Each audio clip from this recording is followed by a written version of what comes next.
Bonjour à tous, j'espère que vous allez bien. Jurassic World, le quatrième opus de la franchise Jurassic Park, a introduit les hybrides avec le monstrueux Indominus Rex. S'imposant quant à lui face au protagoniste du film, cette créature demeure malgré tout très mystérieuse, notamment ce qui concerne sa composition. C'est pour cela que je vous propose de découvrir aujourd'hui tout ce que nous savons sur l'Indominus Rex. Avant de nous intéresser à l'hybride, parlons d'abord de ce qui a conduit à sa création. Depuis qu'on avait appris que l'ADN de grenouille était responsable du changement de sexe des vélociraptors de Jurassic Park, le docteur Henry Wu, le scientifique en chef d'InGen, était fasciné par la possibilité de créer de nouvelles espèces en mélangeant des gènes. C'est pour cela qu'en 97, il crée une plante hybride qui fut baptisée Caracosychus woodendis. Tandis que Wu travaille à présent à Jurassic World, le nouveau parc de dinosaures de Simon Masrani, ce dernier se retrouvera face à un problème de taille. La population du parc avait diminué en 2011. Après une réunion avec les investisseurs le 4 avril 2012, Masrani envoya un mail au Dr Wu sur laquelle il demande aux scientifiques de créer une nouvelle espèce, plus gros, plus effrayant, plus cool.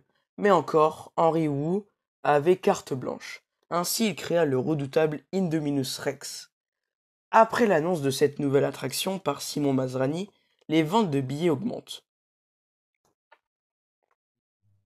Ensuite, ce qui concerne sa composition génétique, à l'exception du génome de base du tyrannosaure, lui confère ainsi la même puissance de morsure qu'un tyrannosaure. Wu garda le secret sur les autres animaux mis à contribution dans la création de l'Indominus Rex. Comme vous le savez, il contient de l'ADN de sèche lui permettant de se camoufler, de l'ADN de grenouille pour diminuer sa température corporelle, et bien entendu de l'ADN de vélociraptor lui permettant d'avoir un haut niveau d'intelligence. Mais qu'en est-il des autres?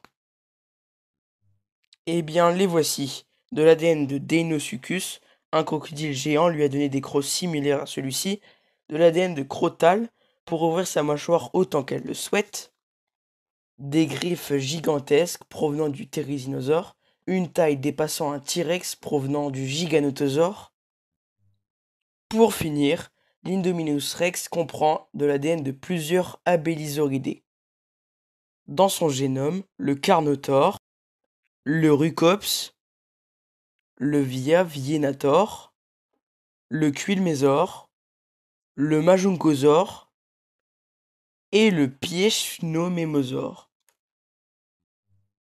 Comme vous le savez, deux Indominus Rex fut créés par le Dr Wu, mais l'une des créatures dévora sa sœur. D'une hauteur de 6 mètres et long de 12 mètres, il était prévenu qu'il atteignerait les 15 mètres de long à l'âge adulte. L'Indominus Rex vécut ainsi seule dans son enclos provisoire. En effet, elle devait être transportée dans un autre enclos comprenant une tribune pour permettre aux visiteurs de la voir. Il est également à noter que l'Indominus Rex pouvait atteindre une vitesse de 45 km/h et que son rugissement pouvait aller jusqu'à 160 décibels, le rendant aussi bruyant qu'un Boeing 747 au décollage ou à l'atterrissage.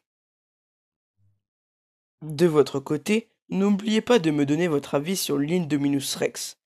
Pour la petite anecdote, le rugissement de l'Indominus Rex ont été faits avec plusieurs animaux: les morses, les baleines, les belugas, les lions, les cochons, les singes, les dauphins et les fennecs.